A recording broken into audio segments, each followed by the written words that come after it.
Nah, pertemuan 14 masih konkurensi. Ini terkait dengan deadlock dan starvation.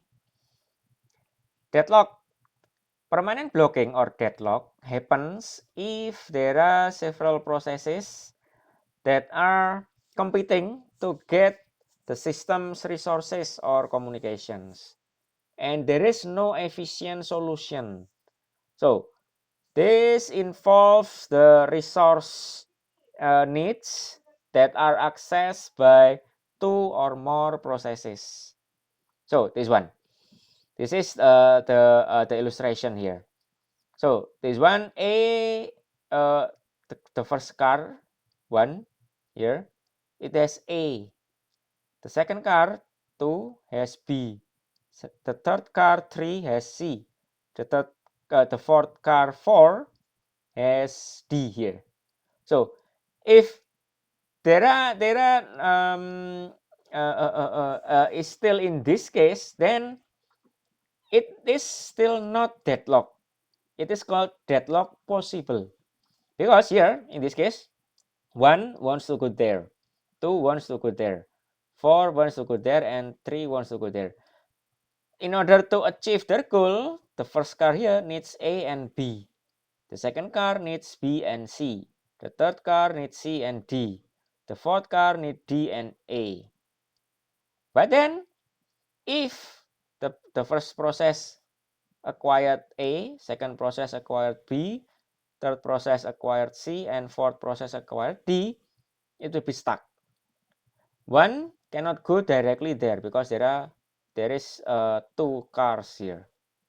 And then 2 cannot finish the task because in front of him there is 3 holding C. So in this case, it is called deadlock. In this case, it is still possible, but this one it has happened, the deadlock. Now this is another view. This is the ideal for process P and Q without the deadlock. Here, process P get A, process Q get B, and then process P get B, process Q get A, do something, release A, do something, release B, do something, release B, do something, release A, do something. That is the ideal, but sometimes it doesn't work like that. So, for example, here,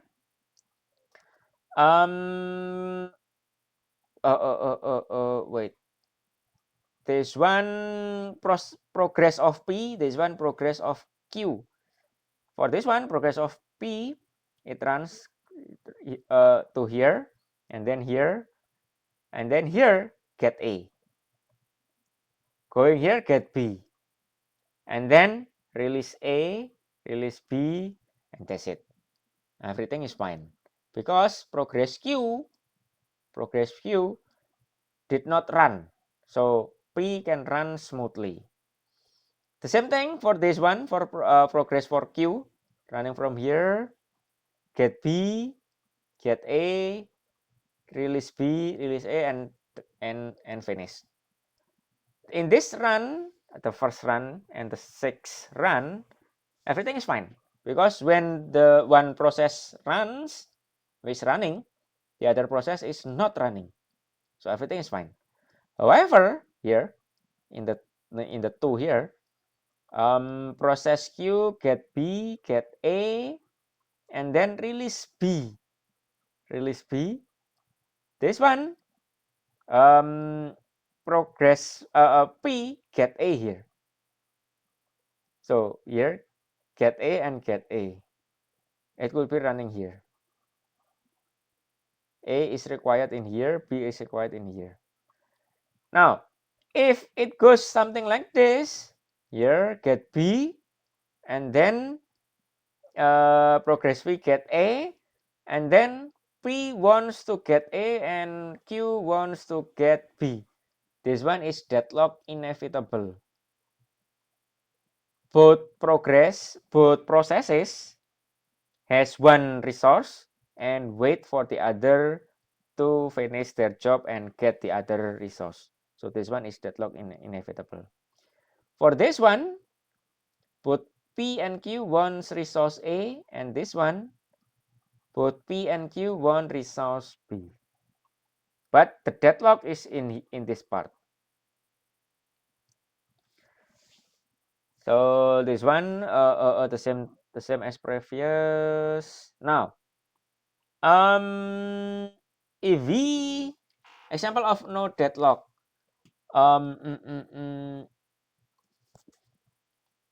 this one get A, release A, get B, release B.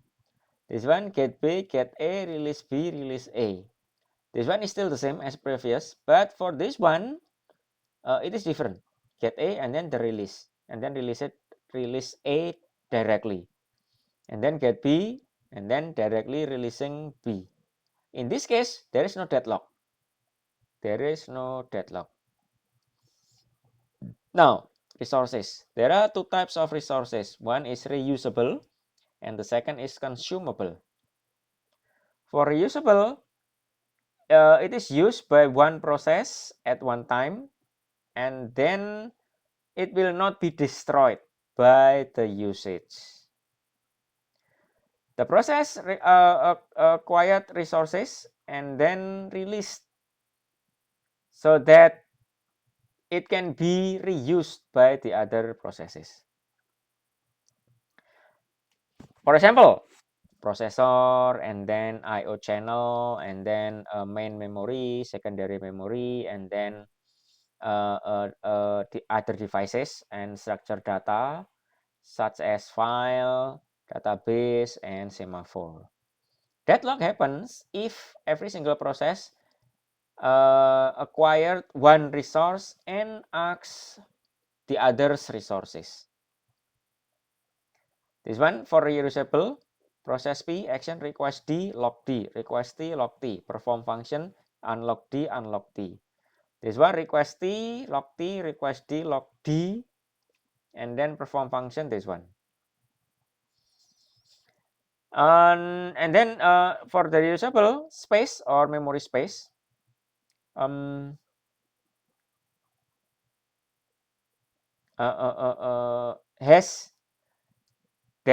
is available 200 kilobytes memory space, and then these events happen. P1 request 80 kilobytes, P2 request 70 kilobytes, and then P1 request again 60 kilobytes, P2 request again 80 kilobytes. Deadlock happens if both processes move to the second request at the same time. So in this case, the available 200 kilobytes has been consumed 80 bytes by P, and then also has been consumed 70 kilobytes by P2. So the leftover here is only 50 kilobytes. When P1 requests 60, no, it is not enough. When P2 requests another 80 here, it is not enough because the leftover is only 50.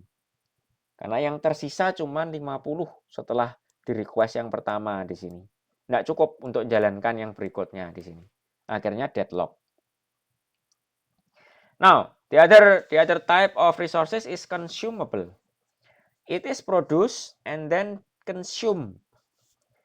For example, the interrupt signal, and then message, and then information in the I/O buffer. Deadlock can happen if one received message is blocked. It can be the combination of events that causing the deadlock. For example, the deadlock can happen if the receive is blocked. Here, receive P2, receive P1. P1 is now blocked, and then P2 is now blocked. Now, P1 wants to send to P2, it cannot do that because P2 is blocked. And then P2 wants to send P1, it cannot be done because P1 is also blocked. So deadlock there. Now, resource allocation graphics. Directed graph can be used to show the status of the resources and the processes. Here P1 is the process, This one is resource, and then P1 request. This one illustrated by an arrow line there. And then in this case, if the arrow lines pointing to P1, then it is we say that the resource is held. This one is resource is requested. Ini resource-nya diminta, ini resource-nya sudah dipegang. Now, the deadlock condition for the first one is mutual exclusion. Only one process can use one resource at one time. And then hold and wait. One process can hold the resource while waiting another assignment. And then no preemption. There is no resources that can be can be freed forcefully from one process that is holding it. And then the fourth requirement is the circular wait. There exists a closed chain among the processes such that every single process holds at least one resource that are needed by the next processes in the chain. So this is I already explained this in class 12. There are four requirements for the deadlock condition to happen. Now, this one, when we use the resource allocation graphic to show the deadlock, it is something like this. There is a circular wait. RB held by P, P request RA, RA held by P2, P2 request RB. There is a circular wait there. There is no deadlock if the RA can have several more than one capacity there. So here, this part is held by P2. P1 can request other slot there. In this case, there is no deadlock because RA has more than one slots available. Now another graphical example showing the deadlock. RA holding RA requesting P1, P1 is being held by RB. RB requesting P2, P2 is being held by RC. RC is requesting P3, P3 is being held by RD. RD is requesting P4, P4 is being held by RA. So there is a circular chain there. Now, here we say that the deadlock is a probability if there are three conditions: mutual exclusion, no preemption, hold and wait. There is still a probability. So for the deadlock to manifest, to happen, then it will need the fourth one, the fourth component, that is circular wait. Now, this is the prevention, deadlock prevention. For the mutual exclusion must be supported by the operating system. And then for the hold and wait, the operating system must enforce that every single process requesting a resource can only be done at one at a time. Cannot be done at a batch at the same time for many resources. And then again, deadlock prevention, for the no preemption, the process must release the resources, and then later on it needs to request again. So SO can preempt. Preempt is forcing the process to release the resource. This is for the preemption there. And then for the circular wait, we need to declare a linear sorting from the resources. That is for deadlock prevention. And then there is another approach called deadlock avoidance. Deadlock avoidance. So different operating system can use a different method. One operating system can use this one, deadlock prevention. another operating system can use this one, avoidance. So that's up to the operating system designer there. Now, one decision needs to be made dynamically, whether the request regarding the resources will be approved or not. If it is approved, then it needs to calculate whether it will potentially create the deadlock. Now, in this case, it needs to have this one, the knowledge of the future request from the processes. Now, the approach for deadlock avoidance is that do not start a process if its request can make can potentially make a deadlock condition. And then do not permit a resource request for a process, the next resource request from a process, if that allocation can potentially lead to a deadlock. Now, it needs to to reject the resource allocation. It is known as banker algorithm. Now, the system status from the current allocation needs to be managed by the banker algorithm here. The safe status is where there exists at least one set of line that will not create a deadlock. The unsafe status is the opposite of this one. Now, this is how the banker algorithm runs. How to determine whether the status is safe or not. This one, program 1, program 2, program 3, program 4.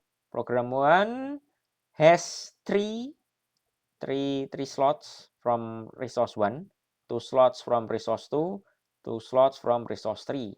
Program 2 has 6 slots from resource 1, and then so on and so forth. This is the claim matrix C. Oh no, this is what those program will later needs. And then right now, the allocation P1 has 1 right now for R1. P2 has 6 for R2, 1 for R1, 2 for R3. P3 now has 2 R1, 1 R2, and 1 R3.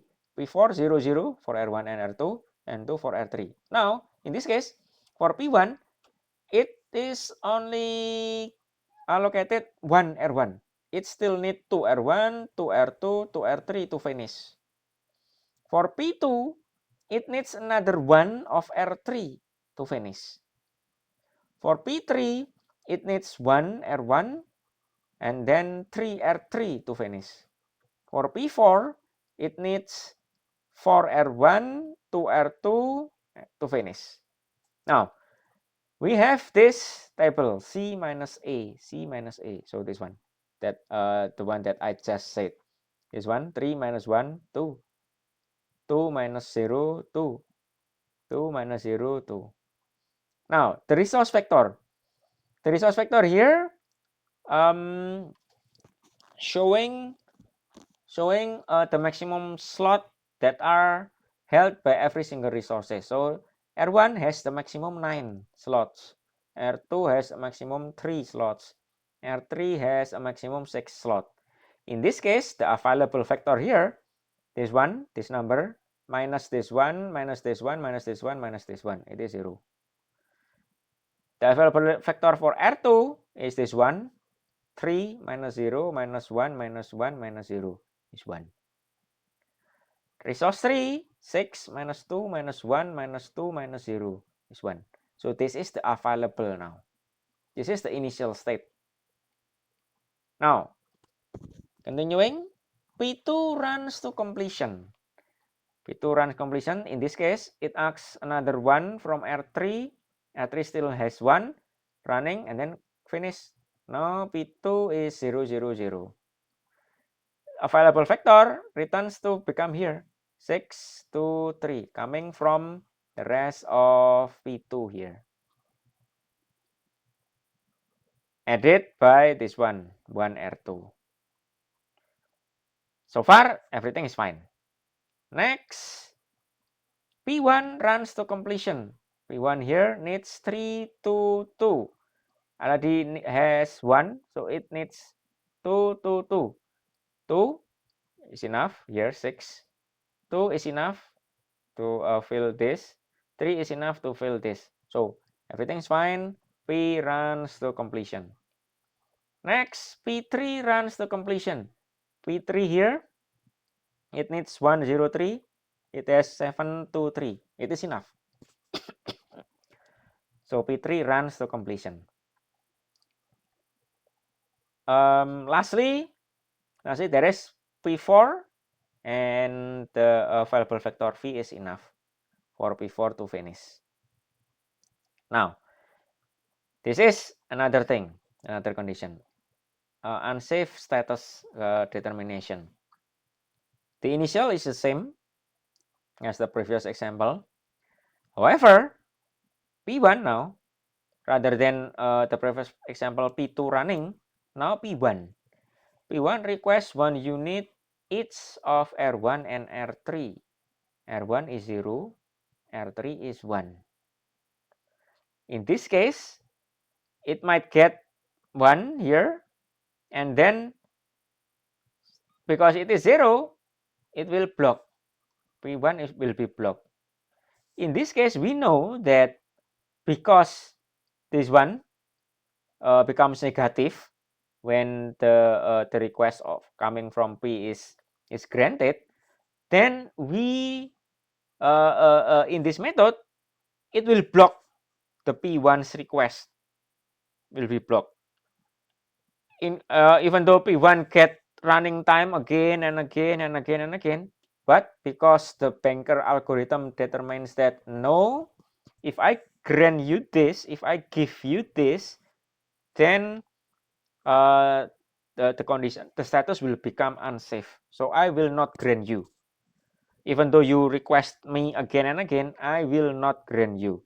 Jadi sekalipun P1 ini runningnya berturut-turut terus, dan dia setiap kali running dia request di sini, algoritma banker lihat, loh ini nanti nilainya jadi negatif. Nggak akan saya kasih kamu. Saya tolak terus. Sampai nanti P2-nya bisa run. Nih, apa namanya? Algoritmanya, the algorithms. It has the resource available, claim, and alloc. These ones are based on these tables. And then this is how the resource allocation being done. And then this is for the test of the safety algorithm or the banker's algorithm. Now, for this method, for the deadlock avoidance, the maximum of resource needs, requirements, must be explicitly stated beforehand, and then process under the consideration needs to be independent. There is no need for synchronization, because sometimes if there is some synchronization, then the maximum resource needs might change. And then there must be a group of fixed resources that can be allocated. And then no process can exit whenever they hold the resource. They need to run until completion. And then the third approach is deadlock detection. So in this case, it doesn't try to avoid the deadlock. It doesn't try to prevent the deadlock. But if there is a deadlock happens, then it must be able to detect it and then do something for the deadlock. So for example, this one. This one the same thing, P1, P2, P3, it has these resources from R1, R2, R3, R4, and R5. This one is the allocation. This one the request, this one is the allocation. So, for example, P1 here, it has been allocated R1 and R3, but it still requests R2 and R5. Whereas the resource vector is something like this. The resource vector. And the allocation here is something like this, because 2 here is already used by P1 and P2, R1. R2 1 has been used by P2. R3 1 has been used by P1. R4 2 has been used by P2, P1 and P3. R5 1 nobody is using, so it is still available. In this case, it needs to be able. In this case, it needs to be able to. Okay, I only have 1, so if I allocate it to here, because every single processes here requests R5. Is there any process that will run to completion? No, because other oh yes, for P3, only for P3. For P1 it cannot run to completion, P2 cannot run completion, P4 cannot run to completion because there's only 1 here. But P3, if P3 is running there, then it can run. Now, if a deadlock is detected, then what the operating system must do is to cancel all the processes in the deadlock, and then back up every single process, the deadlock process, to several checkpoints several defined checkpoints previously, and then restart all of the processes. However, this does not guarantee that the original deadlock will go away. So even though it is restarted, but then the processes can arrive at the same deadlock again. Next, another strategy is that cancel the process until the deadlock is resolved, and then preempt the resources until the deadlock is gone. Now, this is the table showing the pros and cons, the advantages and disadvantages between those 3 approaches. The first one is the prevention, the second one avoidance, and the third one is detection here. Resource allocation policy is conservative. This one is midway. This one is very liberal. It is giving away. Requested resources are granted where possible. Undercommits resources. So that this one, detection here, every single process asks from resources, it will be given. But this one might not be. It is can be hard for a process to get a resource. And then different schemes, it can request all resources at once, and then preemption, and then resource ordering. And then this one, manipulate to find at least one safe path, or invoke periodically to test for deadlock. And then major advantages here, major disadvantages here, you can read by yourself. Now, another thing is this one, dining philosopher. Jadi there are 5 philosophers sitting in a circular table. Here, they want to eat their meal there. P0, P1, P2, P3, P4. However, the number of fork are only 1, 2, 3, 4, 5. And whenever a philosopher wants to eat, it needs to access the right fork and also the left fork at the same time to eat. Other philosopher might be in thinking mode.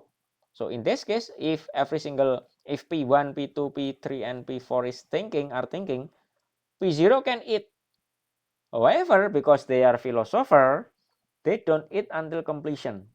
Sometimes they put down their fork and then start thinking again.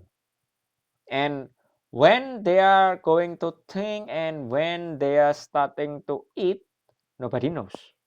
Nobody knows.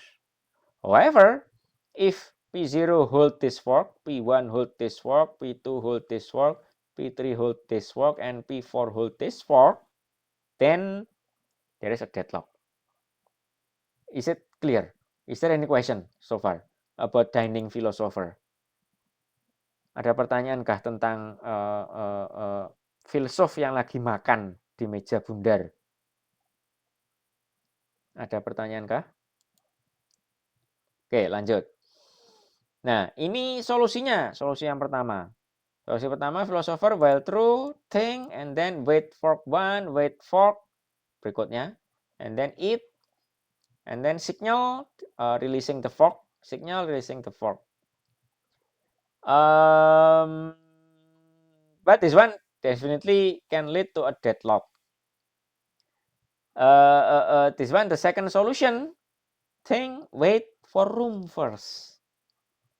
And then wait fork one, wait fork this one, the next fork, eat, and then releasing the first fork, releasing the second fork, releasing the first fork, and then releasing the room. And then this is another approach, release forks and then get forks. Again, I will not ask you regarding the details of the algorithm. This one, a solution for dining philosopher problem using a monitor. So there is a monitor there. Now, here's about the concurrency mechanism in Unix operating system. In Unix operating system, it uses pipes, messages, shared memory, semaphores, and signals. Here is the signals in the Unix operating system. Signal hub, signal int, signal quit, signal ill, signal trap, and so on and so forth. For the Linux, the concurrency in Linux operating system, it has every single all mechanism that is available in the Unix. And then it adds this one. Atomic operation runs without interruption and no interference. So here in Linux, atomic operation there are this operations. Atomic unit, int atomic ret, and so on and so forth. This one. And then in Linux, it also has a spin lock locking mechanism. And then this one, Linux also has the semaphore mechanism too. The traditional semaphores and then reader-writer semaphore. And then for the memory barrier operations, it uses these functions there.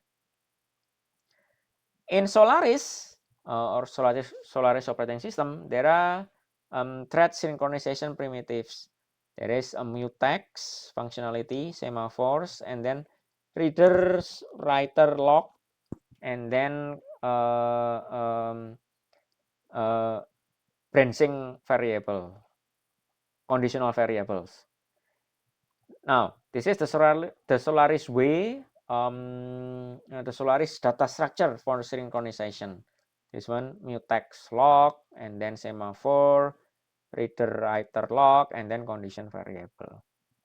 For the Windows, there are this one, the object for synchronization, notification event, and then synchronization event, mutex, semaphore, waitable timer, file, process, and thread. Now, it's done for class 14. We still have another class 15, and we will meet next week. Again, Saturday morning. So next week, Minggu tenang masih akan ada kuliah, and then the week after that we will have the final exam. The final exam is done similar to the previous exams. So I think that's all up until now. Is there any question? So, yang materinya sudah saya posting ya. Jadi sudah tinggal PSO yang 6, yang ini. Tinggal yang ini. Yang ini. Karena yang PSO yang 5 sudah saya jelaskan hari ini. Tinggal yang ini. Ini memory management. Memory management. For next week. Next week. Class. Ada pertanyaan?